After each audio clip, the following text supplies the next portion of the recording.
10ನೇ ತರಗತಿ ಪ್ರಥಮ ಭಾಷೆ ಕನ್ನಡ ವಿಷಯದ ಇಲಾಖೆ ನೀಡಿದ ಬ್ಲೂಪ್ರಿಂಟ್ ಆಧಾರಿತ 2 ಅಂಕದ ಪ್ರಶ್ನೆಗಳನ್ನು ಈ ವಿಡಿಯೋದಲ್ಲಿ ನೋಡೋಣ.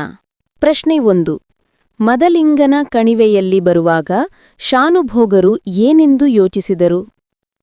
ಉತ್ತರ: ಶಾನುಭೋಗರು ತಮ್ಮ ಹಳ್ಳಿಯನ್ನು ತಲುಪಬೇಕಾದರೆ ಮದಲಿಂಗನ ಕಣಿವೆಯನ್ನು ದಾಟಿ ಹೋಗಬೇಕಿತ್ತು.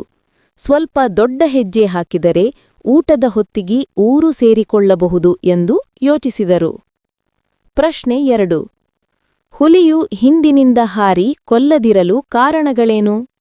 ಉತ್ತರ: ಭರತಖಂಡದ ಹುಲಿಗಳು ಧರ್ಮಶ್ರದ್ಧೆಯನ್ನು ಅನುಸರಿಸಿ ಬೇಟೆಯಾಡುತ್ತವೆ. ಶ್ರೀರಾಮ, ವ್ಯಾಸಮಹರ್ಷಿಗಳು ಇದ್ದ ಈ ಭರತ ಭೂಮಿಯಲ್ಲಿ ಜನಿಸಿದ ಹುಲಿಗಳು ಅಧರ್ಮದಿಂದ ನಡೆದುಕೊಳ್ಳುವುದಿಲ್ಲ. ಭರತಖಂಡದ ಹುಲಿಗಳು ಹಿಂದಿನಿಂದ ಹಾರಿ ಕೊಲ್ಲುವುದಿಲ್ಲ. ಶತ್ರುವನ್ನಾದೋ ಸರಿಯೇ, ಆತ ಬೆನ್ನು ತಿರುಗಿಸಿರುವಾಗ ಕೊಲ್ಲುವುದು ಧರ್ಮವಲ್ಲ. ಪ್ರಶ್ನೆ 4. ಶಾನುಭೋಗರು ಮೂರ್ಛೆಯಲ್ಲಿದ್ದಾಗ ನಡೆದ ಘಟನೆಗಳನ್ನು ವಿವರಿಸಿ.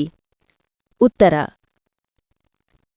ಚಿಕ್ಕನಾಯಕನಹಳ್ಳಿಗೆ ತೆಂಗಿನಕಾಯಿ ತುಂಬಿಕೊಂಡು ಹೋಗಿದ್ದ ಕೆಲವು ರೈತರು ತಿಂಗಳ ಬೆಳಕಿನಲ್ಲಿ ಎತ್ತುಗಳನ್ನೊಡೆದುಕೊಂಡು ತಮ್ಮ ಹಳ್ಳಿಗೆ ಹಿಂದಿರುಗಿ ಬರುತ್ತಿದ್ದರು.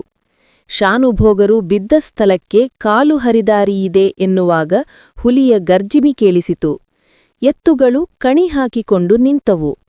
ಎತ್ತುಗಳ ಘಂಟೆಯ ಶಬ್ದ ಮತ್ತು ರೈತರ ಮಾತು ಕೇಳಿ ನಿರಾಶೆಯಿಂದಲೂ ಕೋಪದಿಂದಲೂ ಗರ್ಜಿಸಿ ಪಲಾಯನ ಮಾಡಿತು.